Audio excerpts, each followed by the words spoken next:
بسم اللہ الرحمن الرحیم۔ السلام علیکم محترم ناظرین، ایک وقت وہ بھی تھا جب دکاندار کے پاس کھوٹا سکہ چلا دینا ہی سب سے بڑا فراڈ سمجھا جاتا تھا۔ یہ ان دنوں کا ذکر ہے جب ماسٹر اگر بچے کو مارتا تھا تو بچہ گھر آ کر اپنے باپ کو نہیں بتاتا تھا، اور اگر بتاتا تو باپ اسے ایک اور تھپڑ رسید کر دیتا تھا۔ یہ وہ دور تھا جب اکیڈمی کا کوئی تصور نہ تھا اور ٹیوشن پڑھنے والے بچے نکمے شمار ہوتے تھے۔ بڑے بھائیوں کے کپڑے چھوٹے بھائیوں کے استعمال میں آتے تھے اور یہ کوئی معیوب بات نہیں سمجھی جاتی تھی۔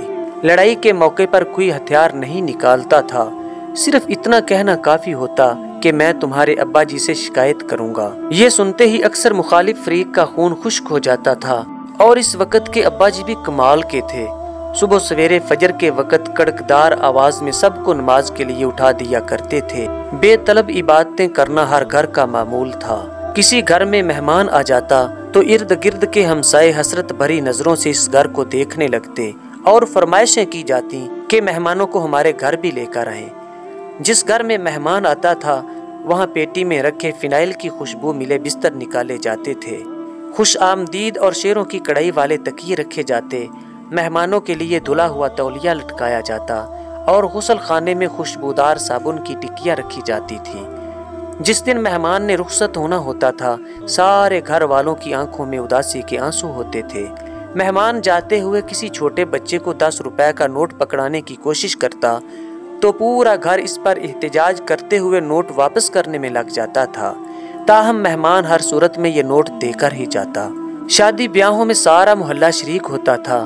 خوشی غمی میں آنے جانے کے لیے ایک جوڑا کپڑوں کا علیحدہ سے رکھا جاتا تھا جو اسی موقع پر استعمال میں لایا جاتا تھا۔ جس گھر میں شادی ہوتی تھی ان کے مہمان اکثر محلے کے دیگر گھروں میں ٹھہرائے جاتے تھے۔ محلے کی جس لڑکی کی شادی ہوتی تھی بعد میں پورا محلہ باری باری میاں بیوی کی دعوت کرتا تھا۔ کبھی کسی نے اپنا عقیدہ کسی پر تھوپنے کی کوشش ہی نہیں کی تھی۔ سب کا ہنسنا رونا سانجھا تھا، سب کے دکھ ایک جیسے تھے، نہ کوئی غریب تھا اور نہ کوئی امیر تھا، لیکن سب خوشحال تھے۔ کسی کسی گھر میں کالا ٹی وی ہوتا تھا اور سارے محلے کے بچے وہیں جا کر ڈرامے دیکھتے تھے، ریڑھی سے تازہ لچھے بنوا کر کھاتے تھے اور کپڑے کا بستہ استعمال کرتے تھے۔ سائیکل کے ٹائر کو چھڑی سے گلیوں میں خوب گھماتے تھے۔ سکول کی آدھی چھٹی کے اپنے ہی مزے تھے، گلے میں پیسے جمع کرتے تھے۔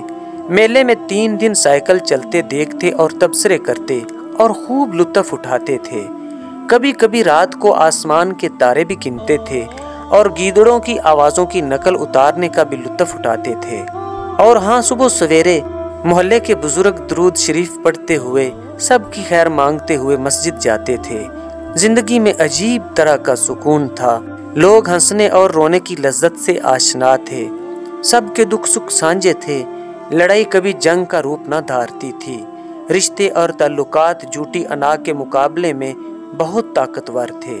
تب کوئی غریب نہیں تھا کیونکہ سب ہی غریب تھے۔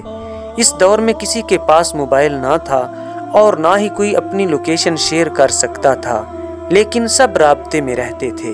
سب کو پتا ہوتا تھا کہ کون اس وقت کہاں ہے اور کس حال میں ہے، کیونکہ سب کا نیٹ ورک ایک ہی ہوتا تھا اور اس نیٹ ورک کا تعلق دلوں کے ساتھ تھا۔ زمینی فاصلے اپنی جگہ تھے لیکن دلوں میں فاصلے بالکل نہ تھے، سب کے دل ملے ہوئے تھے۔